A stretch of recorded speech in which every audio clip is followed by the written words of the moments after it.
నమస్తే the nine news కి స్వాగతం.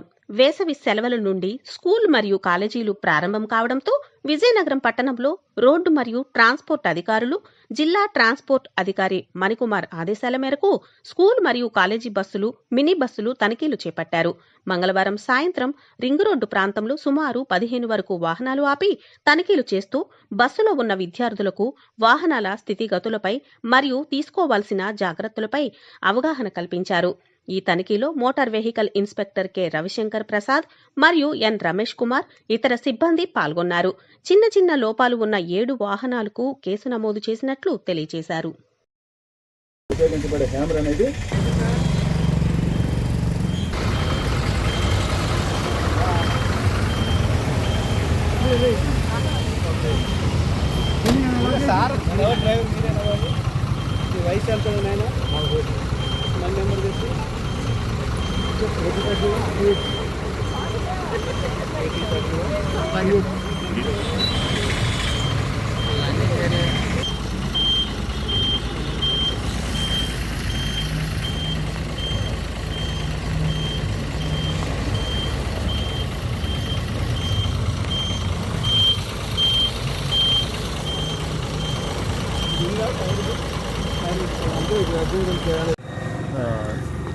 స్కూల్స్ అన్నీ కూడా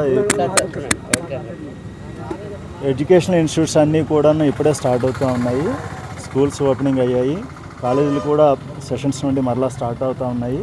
కాబట్టి దీనికోసంగా అన్ని బస్సులని కూడా ఎడ్యుకేషనల్ ఇన్స్టిట్యూట్స్ బస్సులు అన్నింటినీ కూడా ప్రత్యేకంగా తనిఖీలు చేయడం అనేది జరుగుతూ ఉంది. ఉదయం మధ్యాహ్నం కూడాను వాటిలో ఉండాల్సినటువంటి ప్రమాణాలను అన్నింటినీ కూడా కరెక్ట్గా పాటిస్తున్నారా లేదా, ఫస్ట్ ఎయిడ్ కిట్స్ కంప్లీట్గా ఉన్నాయా, ఫైర్ ఎక్స్టింగ్విషర్స్ వాటి కండిషన్ కరెక్ట్గా ఉందా లేదా, అలాగే ఎమర్జెన్సీ డోర్స్, విండోస్ ప్రాపర్గా ఆపరేటింగ్ కండిషన్లో ఉన్నాయా లేవా, అలాగే ఏంటంటే మెయిన్గా ఫైర్ క్యాచ్ చేసేటటువంటి ప్రదేశాలు ఏవైతే ఉన్నాయో బ్యాటరీ కంపార్ట్మెంట్ కానివ్వండి, స్టార్టింగ్ సర్క్యూట్స్లో ఉండేటటువంటి భాగాల్లో ఉండేటటువంటి విభాగాలు కానివ్వండి, లేదా ఇంజిన్ కంపార్ట్మెంట్స్ కానివ్వండి, వీటన్నిటిని కూడా క్షుణ్ణంగా తనిఖీ చేయడం జరుగుతుంది. ప్రతి ఈ ఇంజిన్ కంపార్ట్మెంట్ కానీ బ్యాటరీ కంపార్ట్మెంట్ కానీ టోటల్గా క్లీన్గా ఉండాలి. ఇవన్నీ కూడాను ప్రతి ఎడ్యుకేషన్ ఇన్స్టిట్యూట్స్లో కూడాను సమ్మర్ క్యాంప్లో వీటన్నిటిని తనిఖీ చేసినప్పుడు వాళ్ళందరికీ కూడా ప్రత్యేకంగా క్లాసుల్లో చెప్పడం జరిగింది. అలాగే ఇప్పుడు అవి నిర్ణీతంగా పాటిస్తున్నారా లేదా అనేది కూడాను ఇప్పుడు తనిఖీ చేయడం జరుగుతూ ఉంది.